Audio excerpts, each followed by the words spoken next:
O que é esse raio dessa dívida interna que nós temos que pagar? Como se faz uma dívida interna? Bom, em primeiro lugar, muito grata pelo convite para vir participar do seu programa, é uma honra. E para nós não é complicado falar de uma forma fácil para as pessoas entenderem, porque esse é o objetivo da auditoria cidadã, é traduzir esse chamado economês que afasta as pessoas para que todos possam entender a realidade financeira do Brasil. Bom, a chamada dívida interna que você me pediu, Juca, é uma dívida em que o próprio Tesouro Nacional emite títulos. Títulos são papéis. Hoje é tudo virtual, mas se fosse colocar em papel, é um papel no qual o Tesouro Nacional se compromete a devolver aquela quantia. Por exemplo, um título pode ser no valor de R$1.000. Então, o Tesouro Nacional lança um título no valor de R$1.000 e se compromete a devolver aqueles R$1.000 com juros em determinado prazo. Isso é um título da dívida pública. Então, o Tesouro Nacional emite esses títulos, entrega para o Banco Central, o Banco Central leiloa esses títulos para os privilegiados, que o nome é em inglês, me desculpa, mas players. os dealers. Os dealers. Os isso, dealers. Isso que eu não queria. Dealers, Então, players. Sim. Somente os dealers podem participar desse leilão. Aí eles adquirem esses títulos e depois repassam, né? E quem são esses dealers? A cada 6 meses, um grupo de 12 instituições, bancos e corretoras, tem uma corretora aqui de São Paulo, Renascença, que nunca deixou de ser dealer, e vários, inclusive bancos estrangeiros, e eles variam um pouquinho. A cada 6 meses, uma portaria interna de um setor do Ministério da Economia e um setor do Banco Central definem lá os dealers, os privilegiados que podem comprar os títulos da dívida nesses leilões. Então, a gente diz que quem manda nos juros no Brasil são esses bancos. Por quê? Como esse sistema é fechado, se o juro cair aqui no Brasil a patamares civilizados, como desde 2008 o mundo todo está com taxa de juros zero ou negativa. E aqui no Brasil está diminuindo, mas a taxa básica ainda está em 6% e a taxa de mercado está em 100 ou mais. No cartão de crédito chega a 400 ou mais. Então, ao ano? Ao ano. Tá.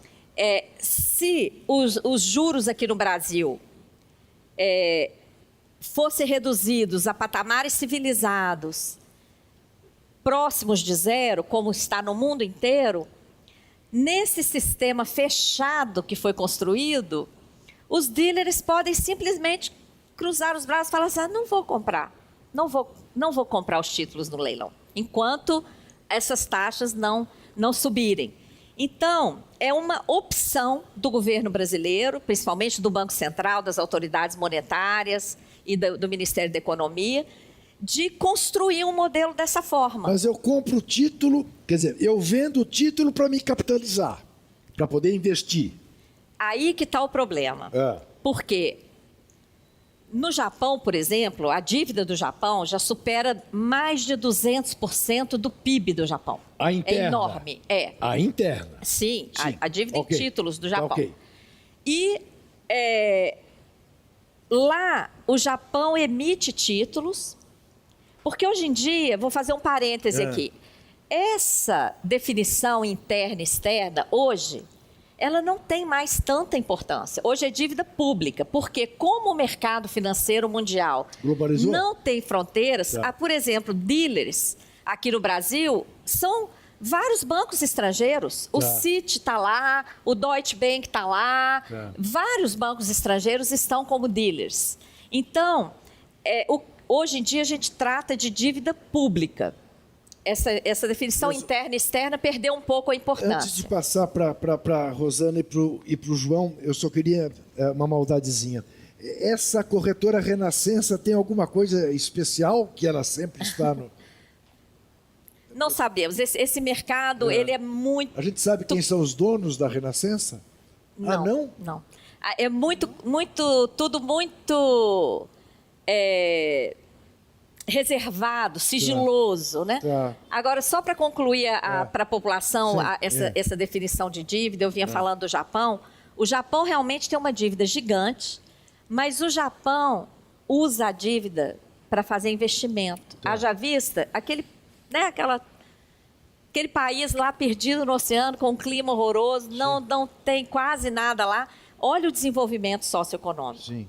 E o Brasil? O Brasil riquíssimo, tem uma dívida de quase 100% do PIB e não usa essa dívida para investimento. A dívida no Brasil é um grande negócio financeiro usado para remunerar a sobra de caixa dos bancos, para garantir variação de dólar. Maria Lúcia, espera um pouquinho. Remunerar sobra de caixa do... O que é sobra de caixa dos bancos? Bom, é o seguinte, é o dinheiro de toda a população, de empresas e pessoas, que está depositado nos bancos e que, depois que os bancos reservam o pedaço que corresponde ao depósito compulsório, obrigatório, que vai dar uma segurança ao sistema, tudo isso que sobra, em tese, ele poderia emprestar para que aquelas empresas que precisam de capital de giro, que precisam investir, comprar matéria-prima, maquinária, etc., acessassem esse dinheiro e movimentassem a economia. O que acontece no Brasil? Para emprestar esse dinheiro que sobra, os bancos querem taxa de juros abusivas. Tá.